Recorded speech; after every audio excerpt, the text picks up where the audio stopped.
yerden gelmişsen, bir zaman cennette yeyip içirdin. Her gülü koklayıp hem sen seçirdin. Havası hem serin hem gül kokulu. Bulakların önünden sen bak geçirdin.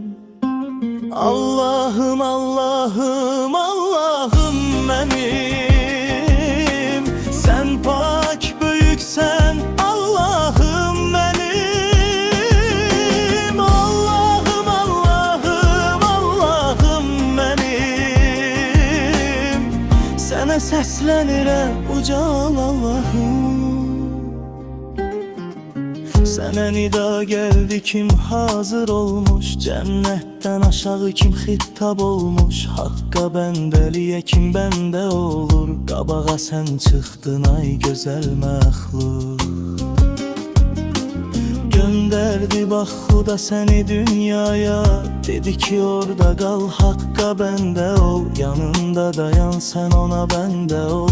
İlahi ilahi yalvarışlarım. Kalbinde duaların, bak gözyaşların. Hak hardadı onu aktarıp tap. Sene cennetini geri vereceğim ben. Dedi Allah'ım. Allah'ım, Allah'ım, Allah'ım benim. Sen pak büyüksen Allah'ım benim.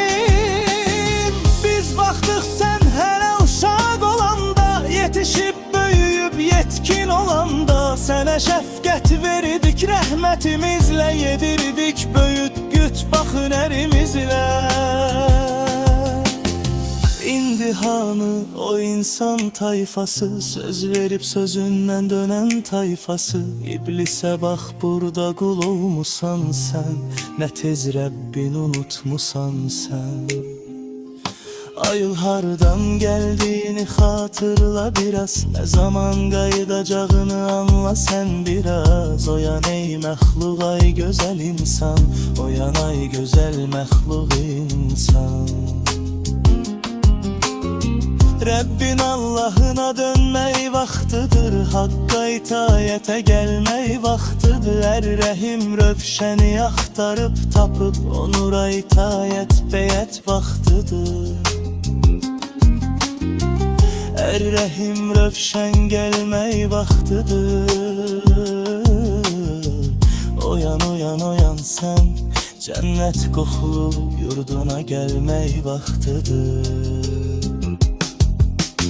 İlahi, ilahi sen büyüksen. Ezelden evvelden sen bak büyüksen.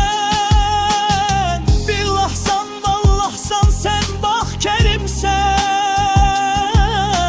Allah'ım, Allah'ım, Allah'ım benim. Allah'ım, Allah'ım.